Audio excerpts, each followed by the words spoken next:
India में जितने भी हिल स्टेशन हैं, सब के सब अंग्रेजों ने डिस्कवर किए थे। एक कश्मीरी है जिसे मुगलों ने डिस्कवर किया था। अच्छा, हाँ, याद रखना। मुगलों का तो जवाब ही नहीं। उनका म्यूजिक देखिए, पेंटिंग देखिए, आर्किटेक्चर देखिए। बरसात के दिनों में जब घनघोर बादल छा जाते हैं और सूरज को ढक देते हैं, उस समय मेंढकों को लगता है कि अब कभी सूरज नहीं निकलेगा और वह जमीन से निकलकर खुशी से टर टर की आवाज करने लग जाते हैं, जैसे पृथ्वी पर उनका राज कायम हो गया है। ठीक उसी तरह भारत देश में कुछ गद्दारों को लग रहा था। 300 वर्ष मुगलों तथा 200 वर्ष अंग्रेजों के शासन काल में भले ही भारत का प्राचीन इतिहास बदल दिया गया, भले ही वामपंथियों ने असली इतिहास मिटाकर झूठा इतिहास रचा, फिर भी सत्य सूरज की तरह होता है जिसे झूठ के बादल ज्यादा दिनों तक ढके हुए नहीं रख सकते। 11 मार्च 2022 को जब सत्य उजागर करने वाली एक film the Kashmir files release हुई तो अनेक बरसाती मेंढकों के सपनों पर पानी फिर गया और अब यह मेढक बिलबिलाते हुए बिलों में घुसते नजर आ रहे हैं। उन्हें जवाब देते नहीं बन रहा।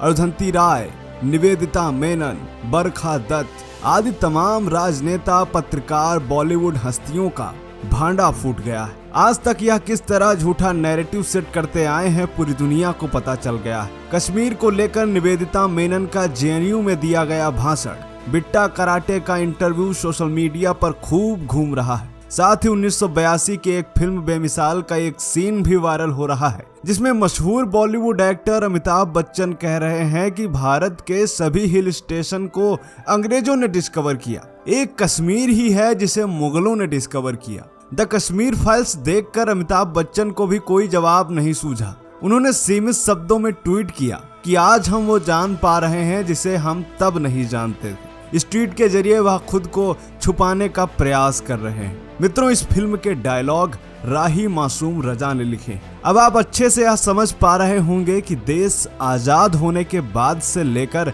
अब तक इन बरसाती मेंढकों ने हमें कितना दिग्भ्रमित किया। द कश्मीर फाइल्स ने झूठे बादलों को खंड खंड कर दिया और अब सत्य का सूर्योदय हुआ है। ऐसे में हमारा भी फर्ज बनता है कि हम उस सूर्य का स्वागत करें, नमन करें और प्रण करें कि हमें अब और टर टर नहीं सुनना। इसीलिए आज के वीडियो में हम कश्मीर का संपूर्ण इतिहास लेकर आए हैं। इसीलिए आपसे निवेदन है कि इस वीडियो को अंत तक अवश्य देखें। नमस्कार, स्वागत है आप सभी का द साइंटिफिक हिंदू पर और मैं हूं आपके साथ आपका दोस्त धीरेन्द्र। मित्रों, कश्मीरी हिंदुओं की संस्कृति 6000 वर्षों से भी पुरानी है। सतयुग में कश्यप ऋषि हुए हैं। पौराणिक ग्रंथों के अनुसार कश्यप ऋषि ने ही कश्मीर को बसाया था। इसके विषय में वर्णन मिलता है कि कश्मीर घाटी पहले एक बहुत बड़ी झील हुआ करती थी। कश्यप ऋषि ने उस झील का पानी निकाला और यहाँ मौजूद पहाड़ों में वह पूजा पाठ और तपस्या किया करते थे, जिस कारण इस स्थान को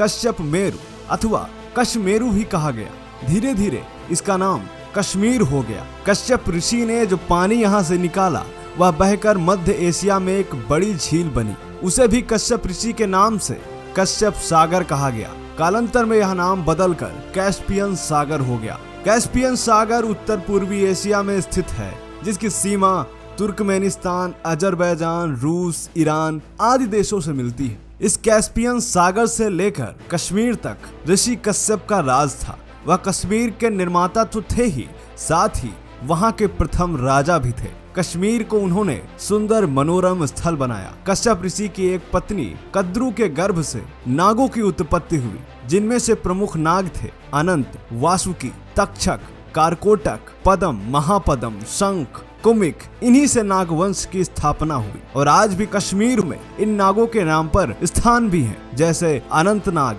कमरू, कोकर नाग, वेष्टि नाग, नारा नाग, कौशर नाग आदि। इसी तरह बारामूला का प्राचीन नाम वाराह मूल था, जो भगवान वराह अवतार की उपासना का केंद्र था। कश्मीर का अनंतनाग नागवंशियों की राजधानी थी। यहाँ के राज तरंगिणी नामक ग्रंथ में 1184 ईसा पूर्व के राजा गोनंद से लेकर सन 1129 के राजा विजय सिम्हा तक कश्मीर के प्राचीन राजवंशों और राजाओं के प्रमाणिक दस्तावेज हैं। यानी इस ग्रंथ में 2313 वर्षों में हुए कश्मीर राजाओं का इतिहास उनके नाम व कार्यकाल सहित वर्णित है। यह इतिहास कश्मीरी पंडितों से जुड़ा हुआ है। यही नहीं, महाभारत ग्रंथ के अनुसार महाराज भरत के नाम पर ही हमारे देश का नाम भारत पड़ा। यह बात आप सभी जानते हैं।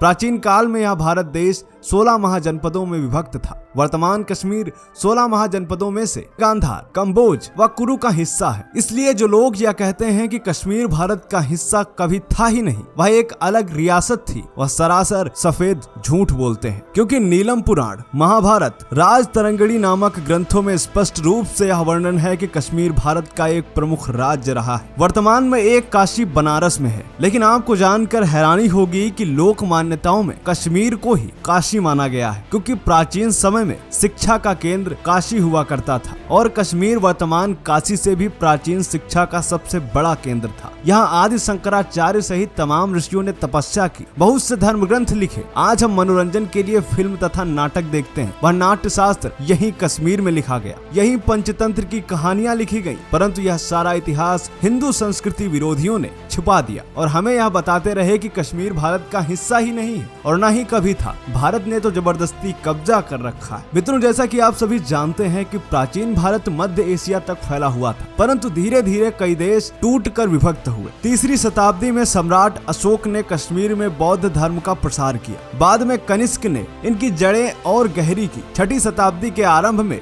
हुणों ने आक्रमण कर कश्मीर पर अधिकार कर लिया। इसके बाद सन 530 में घाटी फिर स्वतंत्र हो गई और महाराजा विक्रमादित्य का शासन हो गया। क्योंकि सम्राट विक्रमादित्य चक्रवर्ती सम्राट थे, इसीलिए उनके अधीन स्थानीय शासक राज करते थे। इस तरह कश्मीर पर स्थानीय राजा राज करने लगे। इस दौरान यहाँ हिंदू व बौद्ध संस्कृतियों का मिश्रित रूप से विकास हुआ। कश्मीर के हिंदू राजाओं में ललिता दत्त सन 627 से 738 तक सबसे प्रसिद्ध राजा हुए, जिनका राज्य पूर्व में बंगाल तक, दक्षिण में कोंकण, उत्तर पश्चिम में तुर्किस्तान और उत्तर पूर्व में तिब्बत तक फैला था। ललितादित्य ने अनेक भव्य भवनों व मंदिरों का निर्माण करवाया, जिसमें से मार्तंड सूर्य मंदिर प्रमुख है। कश्मीर में इस्लाम का आगमन 13वीं से 14वीं शताब्दी में हुआ। वेनिस के यात्री मार्को पोलो ने अपनी किताब में 1277 के आसपास कश्मीर में मुसलमानों की मौजूदगी बताई है। उस दौरान कश्मीर के बाहरी हिस्सों में और सिंधु नदी के आसपास बसे दराज जनजातियों के लोग बड़ी संख्या में धर्म परिवर्तन कर इस्लाम स्वीकार कर रहे थे। ठीक इसी दौर में उनका संपर्क मुस्लिम सैनिकों और सूफी धर्म प्रचारकों से होना शुरू हुआ। सन 1378 से 1338 के बीच पहली बार हिंदू संस्कृति पर हमला हुआ। इस दौरान 20 सालों में विद्रोह, मारकाट, नरसंहार हुआ। कश्मीर की बड़ी आबादी सूफियों द्वारा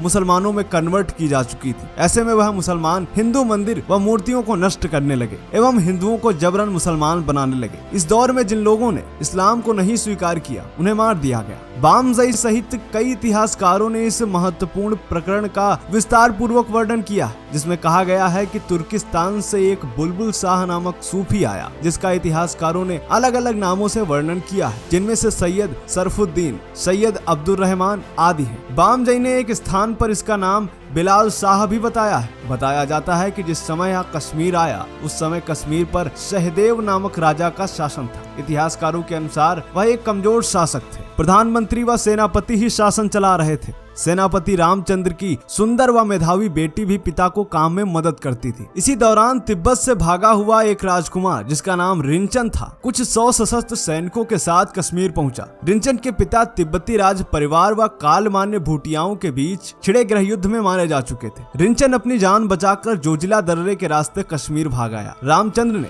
रिंचन को शरण दी। इसी बीच स्वात घाटी से शाहमीर नामक एक मुस्लिम अपने परिवार सहित कश्मीर आया। रामचंद्र व सहदेव ने उसे भी शरण दी। इसके बाद रिंचन व शाहमीर मिलकर शासन का कार्य देखने लगे। इसी दौरान मध्य एशिया से आए दुलचू नामक आक्रांता ने कश्मीर पर हमला किया। उसने 8 महीने तक कश्मीर में भयंकर उत्पात मचाया। इसके बाद वह मैदानी इलाकों की ओर चल पड़ा और बर्फीले तूफान में दुलचू तथा उसके हजारों सैनिक मारे गए। मौका देखकर रामचंद्र ने शासन की बागडोर संभाली, परंतु इसी दौरान रिंचन की महत्वाकांक्षा जाग उठी और उसने रामचंद्र की हत्या कर दी और स्वयं गद्दी पर बैठ गया। रिंचन खुद को लामा मानता था और उसे कश्मीरी जनता का समर्थन भी हासिल करना था। कश्मीरी जनता चाहती थी कि वह हिंदू धर्म स्वीकार कर ले, परंतु रिंचन को यह स्वीकार नहीं था, क्योंकि कुछ कश्मीरी मुसलमान बन चुके थे, इसलिए उसने भी इस्लाम को स्वीकार कर लिया। इस तरह कश्मीर में पहले मुस्लिम शासक की नींव पड़ी। मित्रों, यह वीडियो काफी लंबा हो चुका है, इसलिए इसके आगे का इतिहास हम अगले वीडियो में बताएंगे। वीडियो कैसा लगा कमेंट करें। मिलते हैं आपसे अगले वीडियो में, तब तक के लिए जय हिंद, जय भारत, वंदे मातरम।